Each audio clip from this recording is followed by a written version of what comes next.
All right, greetings everyone. What follows is a review of our next subject for Intro to Black World Studies, Antiquity and Precolonial Africa. All right, so we'll take a look at that subject here. Uh, it's a big topic, and there's a lot we could do here in terms of sort of unpacking it. My choice of sources. I mean, we got Sheikh Anta Diop. We've got Ronald Davis's account of a descendant of the very wealthy king, Mansa Musa, his brother Mansa Muhammad, who tells of his tales of the circumambient or the Atlantic Ocean, right? That's our second one. Then we got another source as well, the Eva Corpus, right? The little selected piece there on the topic of sacrifice that was already previously broached. So you know. Those even point us in a direction in terms of those selected materials. So will the sort of pieces we'll look at here. Very, very, very just sort of overview, generalizing, right? You take even an African since 1600 course where you look at topics in antiquity, you start nailing things down. But even there, you're still very, very general. These are all what to call survey courses. They just get you started. You want to get specific and start to really critically investigate, you got to get up close. All this is doing now, I mean, think of what this is now, right? This is another selected topic along with the others. So, I mean, there's a lot you could draw from this, but those are the kinds of caveats that you have to have in mind when you think about sort of investigating this from this lens. Having said that, we want to think about things, right? And some aspects of discipline sort of intersect things, right? So in that way, geography and study of climate and other things are important to how you gauge out how people live and how that might impact culture. That's why something like the Harmattan is important, right? It's an intertropical convergence zone, right? A wind that blows along the northwest corridors of Africa, right? So it's a very kind of an interesting thing, right? It's you have something that's going around in this sort of motion, and it's interesting because that weather system actually helps organize another one that actually spins off from the Niger Delta and other places and spins out this way. And this is sort of what brings some of our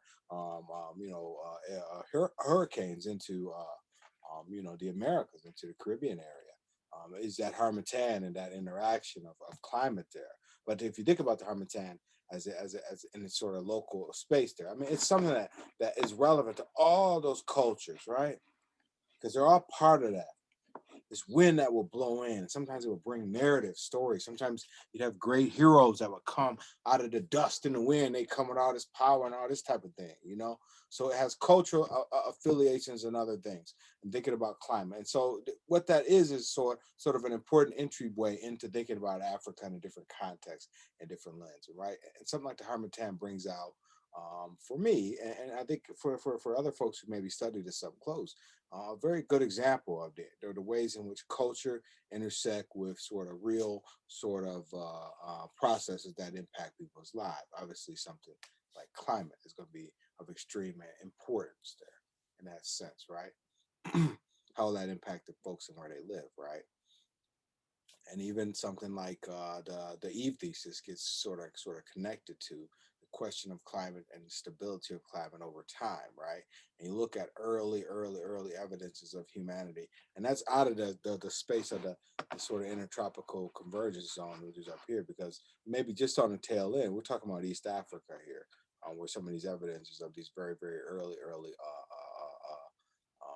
you know mitochondrial Eve, and then you even have this sort of Lucy figure, who many people as a first walking hominid, with these sort of bipedal examples that folks often point to as well. But this one, I think, when you talk about the sort of connection to maybe Homo sapien, this one's a very relevant one. This sort of real Eve or mitochondrial Eve, that that evidence, very real scientific evidence. This is a conspiracy very strongly supports the thesis that all people come from this sort of mitochondrial Eve. One woman from East Africa more than 150,000 years ago. I mean, in class maybe we'll unpack it more. So these are just dynamics of ancient understandings of Africa. So the argument that this is the cradle of civilization, you see there, sort of has very real credibility. Sorry, and viability in that context there. Sorry. So, and if you look at maybe some of the internal processes there, again, you get at some very, very interesting things going on. And one of the, I think, ones when you talk about civilization in Africa after 10,000 millennia, BCE on, up to the modern era. That's a huge chunk of time that I just sort of bit out there, right? But if you think about the idea of a sort of mitochondrial Eve, that's 10 times earlier of human evidences of human settlement and human cultural expressions, if you will, and other kinds of things. Uh, you know, 10 times. 10,000 years ago or 10,000 years ago. That's significant. Think about that. Because right in that space you get at with the Bantu in there, right? And Bantu migrations, right? And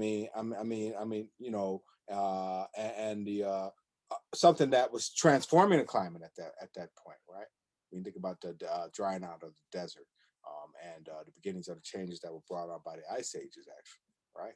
And so in that sort of sense, those migrations in many ways erupt out of there, and so you can see some changes happening relative to the spaces, right? And this is the evidences and arguments that people make for a sort of a wetland around what is now considered the dry, arid desert of Ethiopia and Nubia, right? Wetlands around those places, right? So when those wetlands began to dry, many people argued that there were some changes, right? Remember, the official folk and other sort of Africans who are the original sort of Egyptian peoples. You have this sort of Asiatic connection too that will ultimately play a feature there as well. But certainly early evidences of this sort of fisher folk people are key there, right? But anyway, another group, the Bantu, a more relevant group to particularly West and West Central Africa are the Bantu, but also to East, as you could see, and South, as you could see, right? They really are a sort of expansive, right? And they're bringing with them all these sorts of new kinds of things, right? An ability to manage and maintain and be sustainable in the forest zone, but also outside the forest zone, right? But also taking advantage of the forest zone, the yam and other root crops, right? And efforts to domesticate animals. So you're out of the forest zone if you're talking about domesticating animals, right? But also moving into the forest and taking advantage of the forest. It's this ability to interact and intersect with climate that are features of the Bantu migrations, right? You have different groups of them. One is the sort of Eastern Bantu move south, east, and into Central Africa, right? They mix with these people who I'm describing, these fisher folk, these Nilo-Saharan or Nilo-Saharan people, right? Mixed with Bantu groups in some instances, and and the intersection is like a spark of culture, if you will, right? Because you have sort of Egyptian civilization that can point to origination affiliated to the intersections of Nilo-Saharan and Bantu people, right? You have Great Zimbabwe, which can make its case as well from offshoots of these Bantu migrations, as well as other cultures, the Nook and the Congo. And these are very, very early, and very, very articulate and important civilizations in Africa. And the migrations are closely affiliated to them, right? And by the way, you can imagine with the Western ethnographers reduce this sort of Bantu migration down to the Negroid, and all these other sort of problematic categories. That's part of the flaw there. Of this sort of Western lens of what you see happening there, which is basically just a dynamism of culture. It's like a dynamism of culture and other things too. But that's one of the real important features that you have there, right? Um, because it'll get strange in places. You have evidences of cannibalism and other kinds of things, and very, very violent overtakings of other folks in the context of these sort of expansions as well. So we're not writing this off as it's a sort of complete, sort of happy, sort of story or whatever. Human history doesn't fit that sort of paradigm anyway. But you could think about some things there that will be relevant here in terms of what we're sort of considering and how this migration and expansion of peoples might be impactful in a range of kinds of ways. Another thing that's equally relevant, equally impactful, important would be the Iron Age, right? What African's Iron Age, supplying a stone with iron, right? And all the ways in which it will be used, right? And particularly in the facilitation of the expansion of people, right?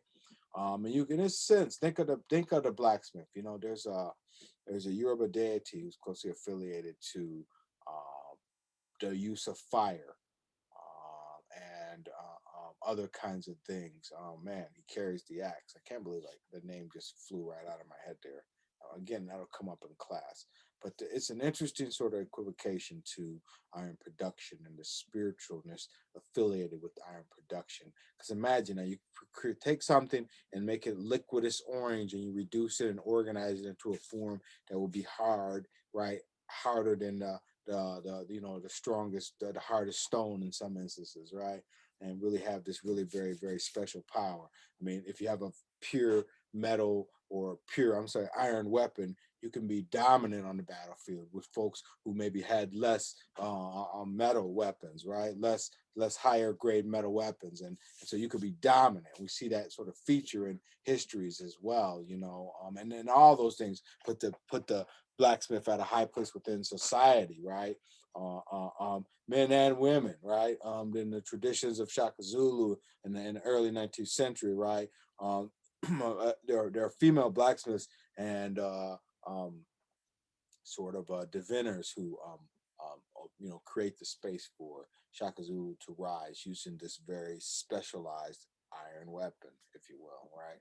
I mean, that's later on, but we're talking about iron production that maybe it's about 25 years, 2,500 years earlier, right? If you think about Meroe, which is a Nubian civilization and evidences of iron production there that sort of correspond or intersect with the Nook. We'll talk about that when we talk about the Nook some here as well. There are interesting sort of connections there.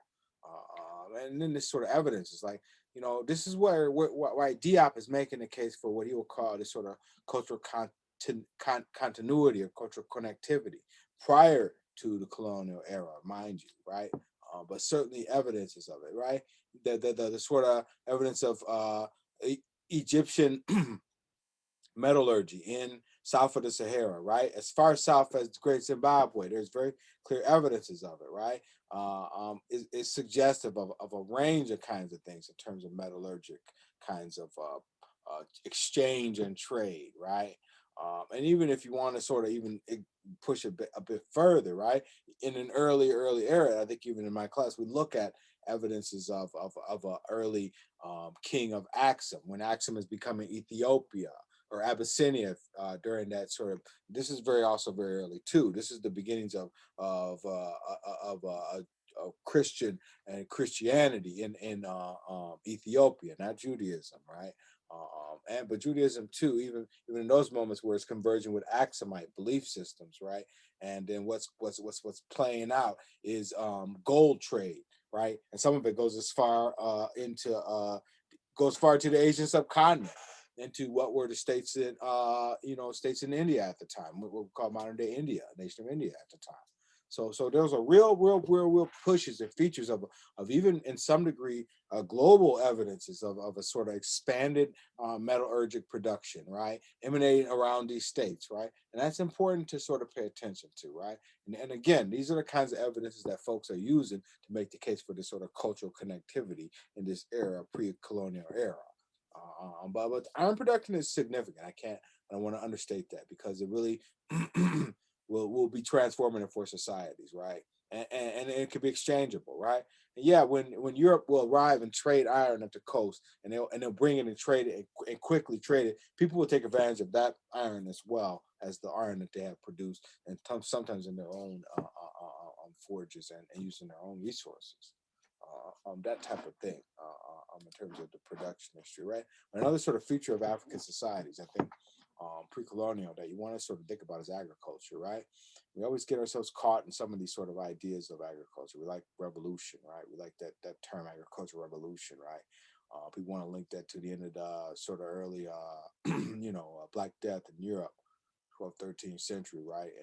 And the sort of changes in the way that land was being used in Europe, right? And how that maybe features very much into now increased production and other kinds of things in terms of how to get the best animal, the highest animal, the strongest, biggest animal that can produce, and this kind of thing, right?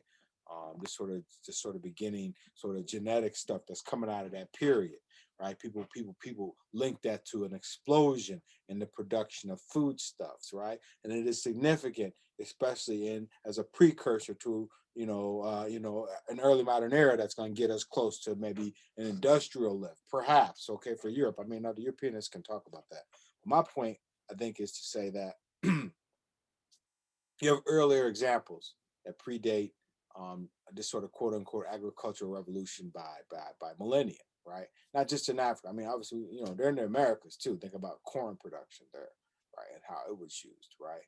But even in Africa, you have significant examples. All these sorts of crops that are used: millet, sorghum, rice. I mean, a lot of people say, well, rice is, come. How does rice become a crop that planters in the Carolinas will use and go to Africa to go get a bunch of laborers to come and do? Is because laborers in Africa knew how to grow and use rice, and that's why, right? So rice is an early crop in Africa. These other kinds of things, and so these are the kinds of I know folks who are in the context of the slave trade would take advantage of that, as you can imagine. But not to get off track on that, but just to sort of emphasize that. But crops like the Inseti, which is like banana, like if you ever had plantains, I like the plantains. I make sure a little video in class on this at my buddy's house, and he shows how he sort of cuts them and makes them. Just to give you an example of a crop that it doesn't take it takes some ingenuity, but not a lot to get them situated where you can get them to yield a good, valuable, nourishing, sustainable food source, right? That can be used in addition to other resources that the forest can provide, right? So that kind of a thing, and imagine that people can take advantage of those resources, says, and organize crops to be productive for high yield for significant numbers of people, says it makes us question this sort of notion of an explosive revolutionary transformation in the way in which we produce and consume food, right? And that's one kind of thing there that's a big takeaway from that.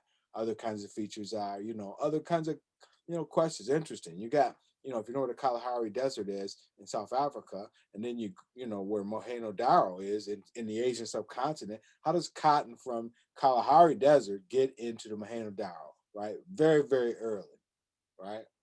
Again, I mean, it's very suggestive of a lot of things, in terms of early sort of human engagement and intersection and interaction, right? That might be at work, as well as it just might be the right a breeze in time and instance too. There might be a play there, but we know, well, it's got to be more than that, I should say, because you have produced cotton that researchers can look at up close and trace back to the Kalahari Desert. So that means it was produced around that region and then sold along a trade route that had to involve shipping to some degree. That's a very important thing, right?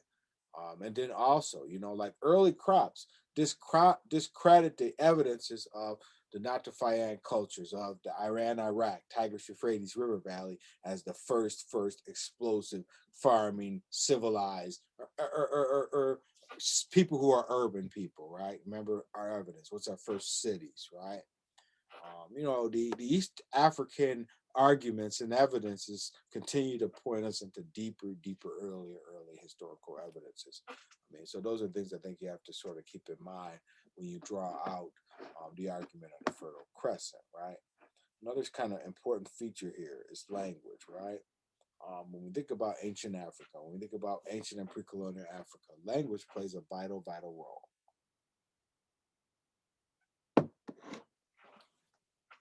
Really, what makes it so viable, and it's more objective in many ways, and objective is dangerous. You get in that road. What do you mean by objective and this and subjective? Okay, fine, let's have that conversation. True.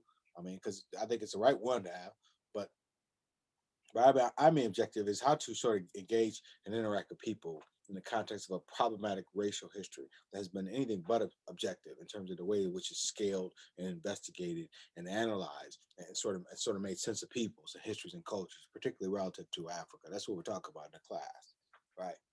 So in that sense, it's kind of like it's a sort of a hold up moment in many ways, because you say, well, something has to be more viable as a lens. And language seems to show or be suggestive of that, because the researchers who are engaged in language, and I mean etymologists who study African languages, right? I mean, and you have some, right? There's this incredible book by this philosopher, and I'm looking for it now. I'm probably going to try to find it for our class. Who's Congolese, and his study of language is it's incredible. It's one of the best studies, I mean, ever.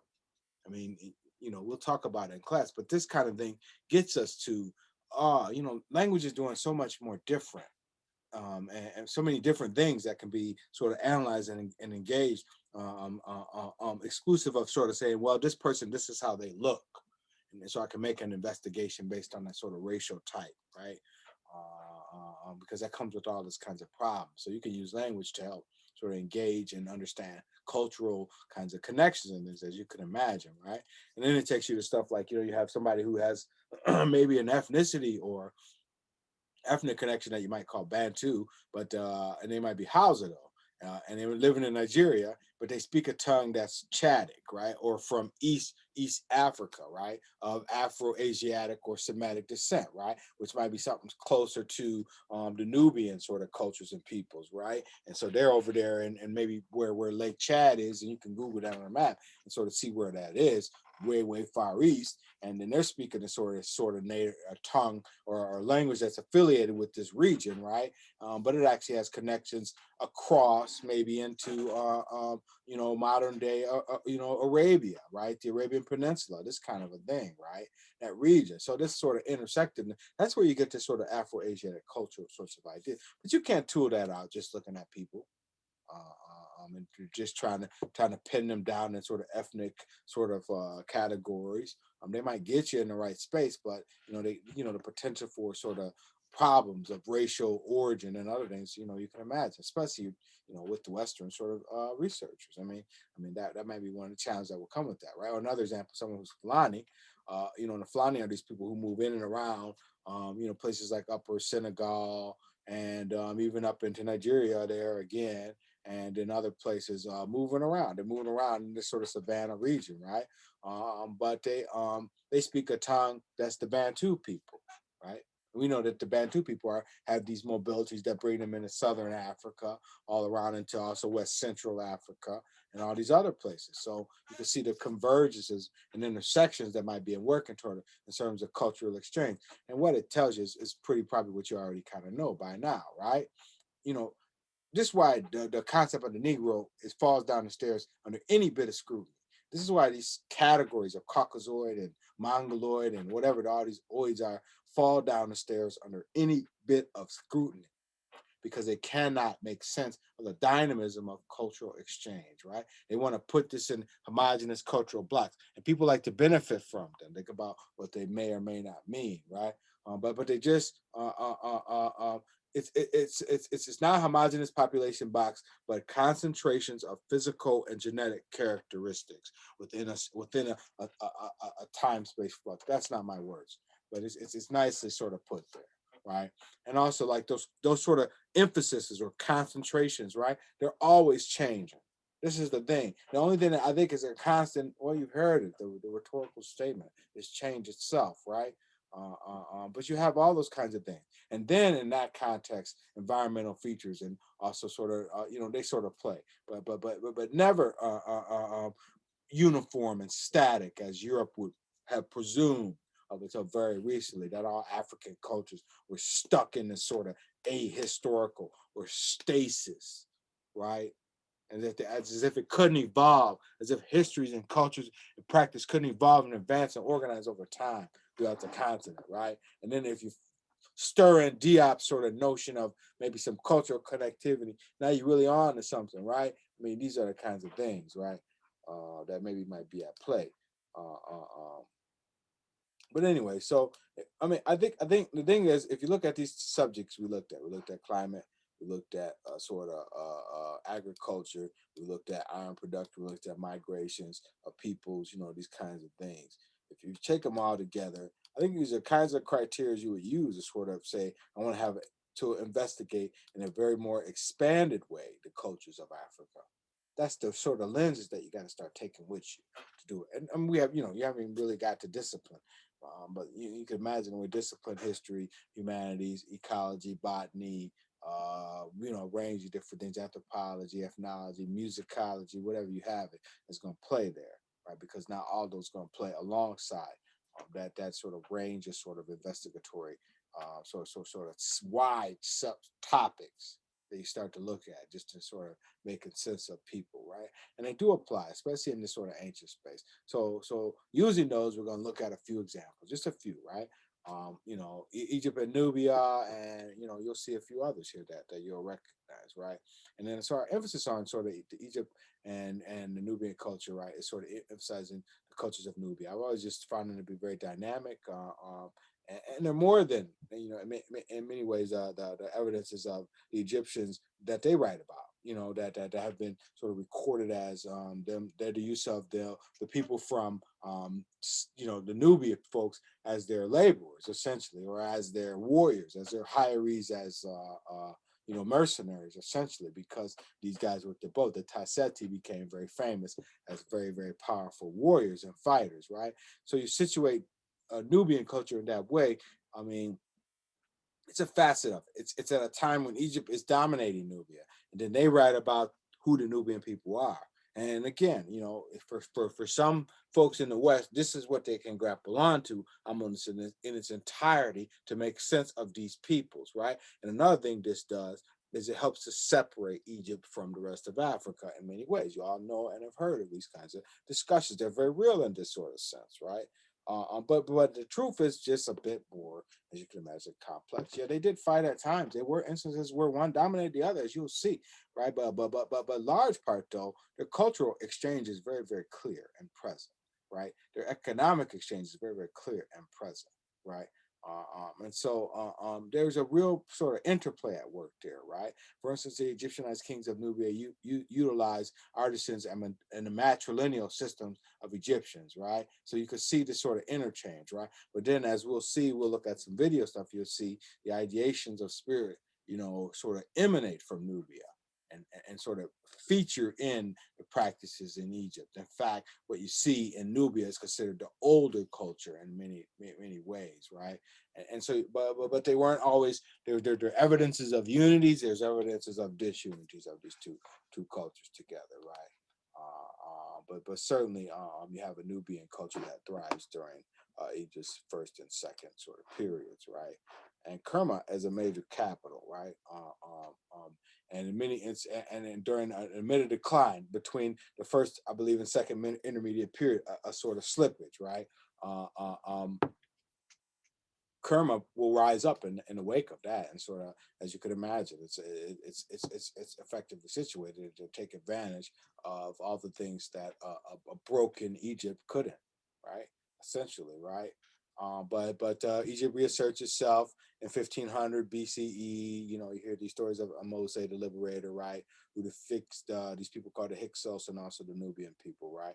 But even what happens is that you have a Cushitic situation that again, or Nubian civilization that again emerges as a different sort of state in the wake of Kerma's decline, and then ultimately that new state that will emerge will produce pharaohs that ultimately will dominate in Egypt during what is known as the Ethiopian dynasty of the in this period 600 BCE. And just the use of that term, really checking the 25th dynasty, but the use of that term Ethiopian dynasty, right? It's worth some inquiry, right? You could really investigate what does that mean, because what you really have sort of suggested, even in maybe early texts, maybe, and these are, is a hint at a sort of classifier, a way to sort of show or suggest that these people here are not necessarily those folks who have been previously in power in Egypt, right?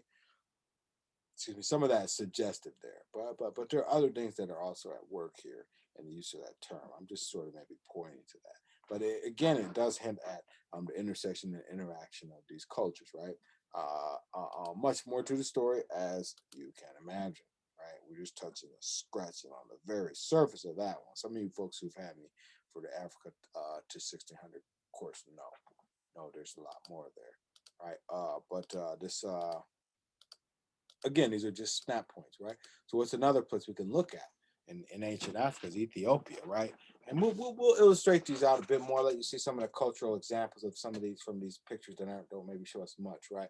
But you know, one of the things you look at in our class, our ancient Africa class, is a stele, a couple of steles written by King Azana, right? To tell his tale, right? He's this first king of what I mean, right in a sort of transitional state where Axum is becoming Ethiopia, right? Or Axum is becoming this sort of Abyssinia, this state that's going to be more and more intersected with Judaism and Christianity, right? It's in those moments there, right? Azana's writing at the moments of the crucifixion, right? And so he's speaking in context with that and reacting to that, right? So the emergent subsequent practice is one that will reflect, you know, a range of things there, right? But it really informs the beginnings of Christian practice, right, and belief, right? Certainly, right? And one of the things that have been integral early on was this sort of intersective culture, right? And that will remain to some degree, but will modify some as the influences of Christianity will become more prevalent, right? But the Axumite sort of monoliths there as a legacy of that culture that will be sort of influential in a range of things, right? When you talk about later periods, right? These monolithic churches of last in the 12th century, right, are a demonstration of that continuity in terms of stone practice. We'll look at some images of that in class as well. But it's emblematic, I think, of the Zagwe dynasty in a number of ways, in terms of cultural belief, in terms of architecture, in terms of belief in the Solomonic or Davidic lineage, right, which lasts up until 1974. And this is a very strong argument, or an incredible one, for some very real continuity of kingship. You know, different dynasties that go back to very, very early there, as you can see, right? Only interrupted in 1974 by the dirge, right? That, you know, will bring famine and all this violence in their wake of creating a Marxist regime, right? And a lot of it is, you know, they had real tension with Haile Selassie at the time. We can maybe talk some more about that if folks are interested as well. But all those things are features of one of these early traditional cultures that has real relevance and impact in Africa. Um, another another area altogether, almost, I mean, in many ways intersected in some ways, right? You can see where your arrow sort of points you over to Egypt and over to those cultures there, and Ethiopia and Abyssinia there. You know, it points you in that direction east, right? But you know, if you get into these are, I mean, this is Nigeria here. This is Niger Delta. So you can see you're a bit further in the interior, right? And if we talk about climate zones, you know, this is largely the desert here and, you know, Sahara. And then right here where the Niger River is, this is what you see. There's Lake Chad for anybody who's asking about that. But you see where the Niger River is where there's a lot of resources, right? And a lot of states set up around there, very famous ones, Timbuktu, right, as a city state, right? Tegua Ghost, and we'll even hopefully look at some evidences of that. Olata, right? These very, very powerful states, right? And how did they become so strong? We'll look what's down here at Bambuk or at Beret or at Serba Valley. And these are only some of the ones that, I mean, you could go further south because this is Nigeria. This is Ghana, and Ghana was known as the Gold Coast. And there's a whole bunch more gold, like right here. So there's a lot of that. And that's just West Africa. We're not even East Africa, man. You know what I mean? Or South. That's a lot of gold to just be in a place. And you can see how it would feature in these systems, right? And these guys had so much of it. Well, these are the stories, you know. Ibn Battuta and others will document a trans-Saharan trade system. And then the people themselves. Master Musa tells us, as we were describing there, of his expanded gold trade. I mean, he was known throughout the world, well received as a powerful gold trader, right? I mean, one of the most wealthy men in the world, if not the most, right? And emblematic of the Mali, right? The piece we'll read by Ronald Davis about the circumambient. That is his successor, Mansa Muhammad, if I'm not mistaken, right? So that's that. But you have three states that are like very powerful there in this place called the Balad al Sudan, right? The land of the blacks that it's known, right? Three powerful states, Ghana, Mali, Songhia, all very powerful. And you can see for over millennia, they're very dominant and significant and impactful in the region. sustained by, basically they to get up and down the desert zones with slabs of salt that could be, or gold that could be traded. I'm sorry, for slabs of salt, right? How'd they do that, right? What was that work there? What was their plan, right? Well, how could you do it? They were carrying who? What was helpful? The camel. The camel's key. And using the camel, people become very wealthy, and these sort of merchant trading classes, and Dayula and the Wangara, as classes of people who become very, very effective and known throughout the network as the people to depend on. These are the most effective and successful and guaranteed traders of the system, right? And they become sort of influential, impactful in this system of gold, salt, cloth, spices, and yeah, slaves were part of this, but they were not the large feature. You can see that gold's going to play very, very significantly in these states, right? Another major, major, major important and relevant sort of series of states that are part of pre-colonial Africa, right? And if we just sort of stretch out some of that narrative just a bit further, it can only just take us over to looking at sort of features of maybe a trans-Saharan network of trading, because you will have a trans-Saharan trade. I mean, it will be more featured more east, I would argue, but it will have some offshoots into these places in West and West Central, more largely West and Upper West Africa, I should say, right? So we'll play, and people get sort of a reputation for captives that will come to a trans-Saharan network of trading, right? So you can see how Bilal Al Sudan is on the sort of far end of that trans-Saharan piece, because it's more East African in its focus, right? And that's in part true, at least when it comes to the people who would be bought and sold and end up in places like Iran and Iraq, right? And no, that is not the only way that we end up with people in those regions, right? It's important to note that you also have other folks who will also come into the region, right? You have these folks called the Sadis, who are actually essentially the guarantors of trade in the Asian subcontinent region. They're not different from the Dayula or the Wangara due to Bela al Sudan, right? But even these folks who are brought here as captive people sort of get classified. And I bring them up here just to sort of note again, sort of problems of these sort of the legacies of these sorts of names and how they sort of will play. The Zanj will play. The Zanj will become sort of nomenclature for black, along with Ethiopian to some degree, and even more problematically, maybe Ham, the descendants of Ham, this kind of a thing, right? So just sort of maybe just sort of peppering in the dialogue of categorization that will feature in some ways and in problematic ways in terms of how we sort of assess and make sense of this. And some say, well, why bring it up anyway? Well, whatever. I can't. I'm not gonna lie. Just lie and say it's not there. I mean, that kind of thing. It's up to you to draw out an evidence of this. I mean, you're obligated to sort of wrestle with and come to terms about features of enslavement and exploitation of people based on maybe emergent ideas of, well, these are just these certain groups of people. Let's blow them all up under the bus, essentially. Reduce all these people to this sort of level of servitude, right?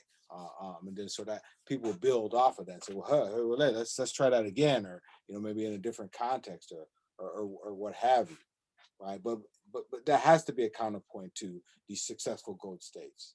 It's just it is.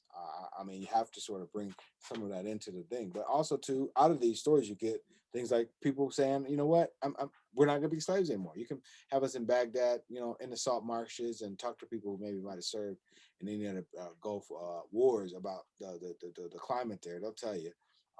And after think of it, just being in those places at all that time, working 12, all day, sun up, sun down, essentially out in humid salt marshes, right? And just think about what that's going to do to your skin. You're in that water for all that time, sort of in there working, right? You can see how people got a little tired of it, and then there was a revolt. It was a big one that ended up with those resistors marching on Baghdad, and some of the Baghdad sort of Kayla's had to, I believe, had to, go borrow money because they couldn't, to help bring in some extra armies to come in and go suppress these people, right? And you can, and that some people use and make reference to as a feature of a sort of, again, a classifier that was going to play in terms of how we make sense of these peoples peoples of African descent, and they sort of move around in this sort of pre-colonial world. This is a feature of that as well. Okay, this kind of thing.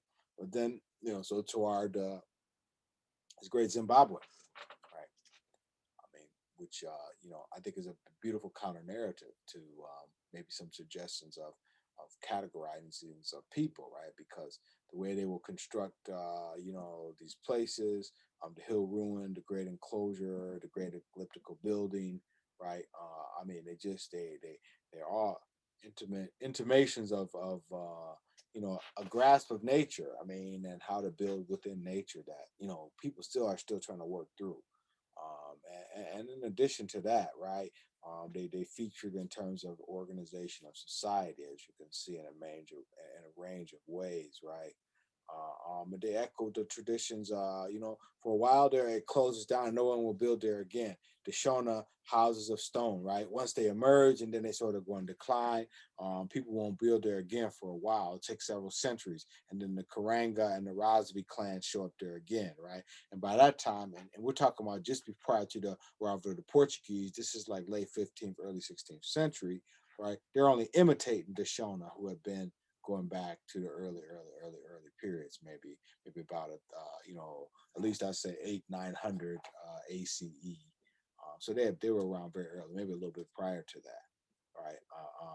And many people who saw the structures were like, this is aliens or romanticized or improbable. But again, the evidences of the people constructing them in a very innovative way. It's a testament to sort of human innovation in a range of ways, as you can imagine, right? Putting these stone walls and carving them perfectly so they will hold in place without the use of any mortar or any kinds of things. I mean, that's significant stuff there if you think about it, right? And as I said there, nobody would touch it. And even after the ousting of the Portuguese, nobody would touch it in the 17th century. And that in itself is a very, very testy sort of moment there, right? They'll fight, and then but after the Portuguese are kicked out, in many ways, the Dutch are already there, as well. So you're already by that time had the beginnings of the sort of pre-colonial exchange that will exploit slaves and labor and people and resources and that kind of narrative. But you see, Great Zimbabwe as a precursor to any and all of that sort of conversation. Right? Um, we switch gears, then we can look at some other places here in West and West Central Africa, the Congo, right?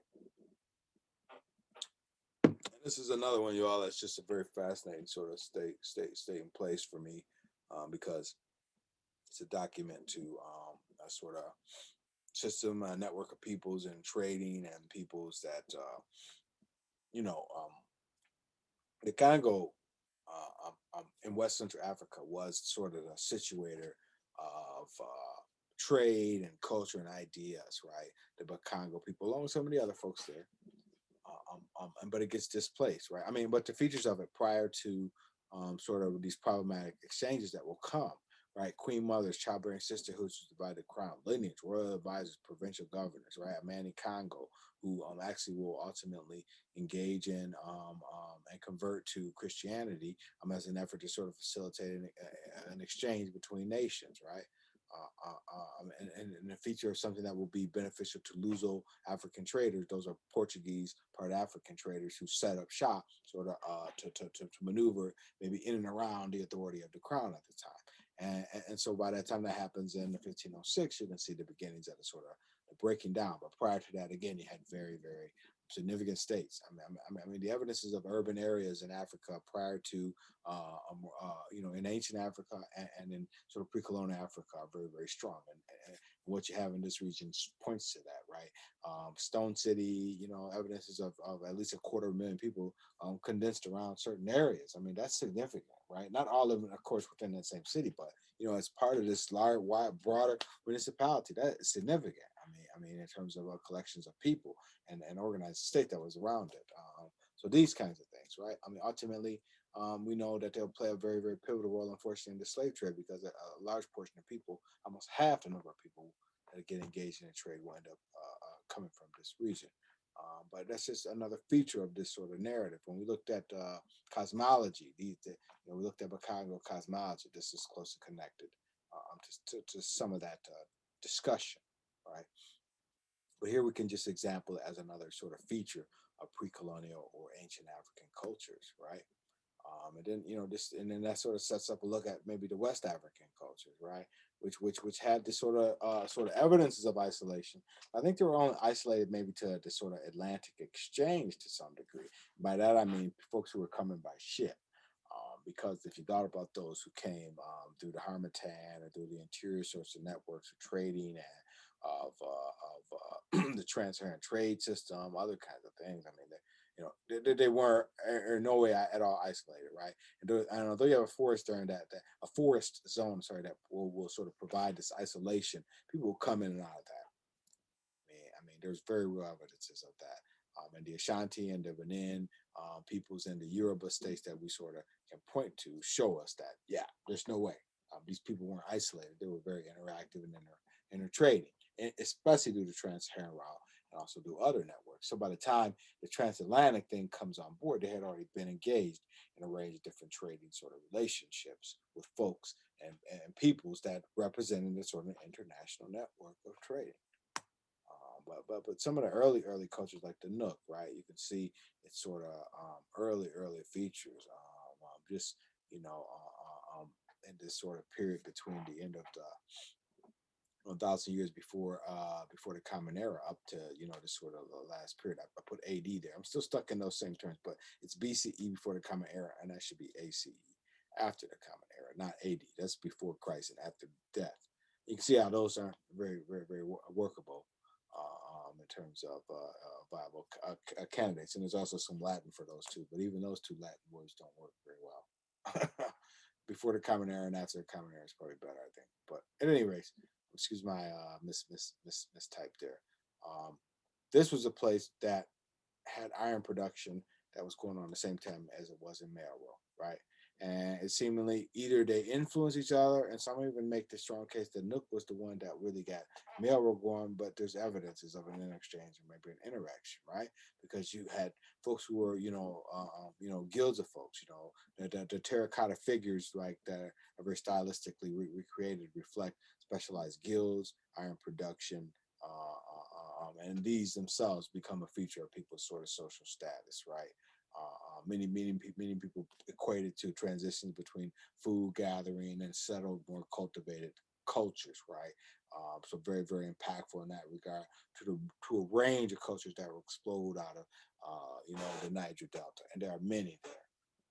That's the reason why if in terms of Europe is the if the Netherlands or the Holland is the pivot around which Europe revolves, for Africa, Nigeria is the pivot around which Africa revolves. I would definitely argue that.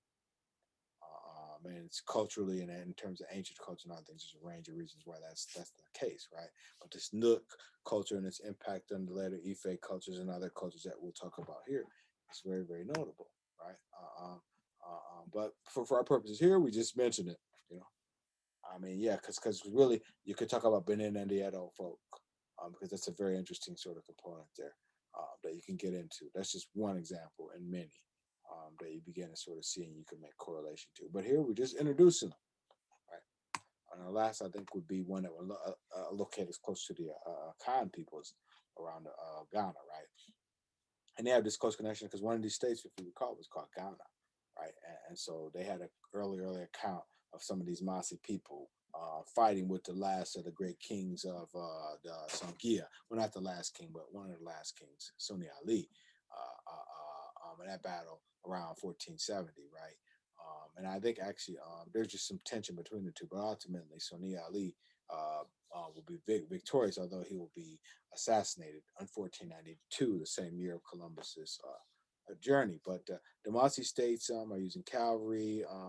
They're using the sort of fortresses, chieftaincies, and they had sort of very, sometimes dominating other folks and finding partnerships and collaborators and partners, and also sometimes violence and war, as you can imagine, right? But they were similar to other peoples who lived in and around these big, broad Sudanic or Muslim sort of states. And Songhia at that point had sort of the idea of that, within the system, right? And real tension around people who weren't practicing Muslims. So folks like the Masi or the Dogon, and we could talk about either one of these states. They didn't believe in Islam. They didn't believe in Christianity, and they had their own belief systems, right? And the tension that would cause amidst these broader sort of Sudanic states, right?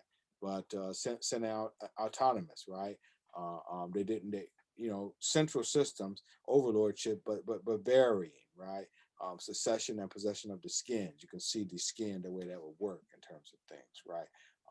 The transfer of culture, and I mean animal skins, but that's going to build out into the stool system that, and as a feature of the stool system that you'll see in the southern Akkad, right? The reason I mentioned the Masi and the Barone because of these other folks is because these are these sort of northern Akkad groups, right? Who will become the sort of intercessors for the southern people who will emerge. And these names, like, the Ashanti, this is their connection to antiquity. When you hear people talk about Ghana Empire and the state of Ghana, this is a feature of that discussion and dialogue, right? So this is just one of our sort of another examples, the Savannah states, where you can see a range of peoples and cultures at work and dynamic in pre-colonial Africa. All right, so that's it.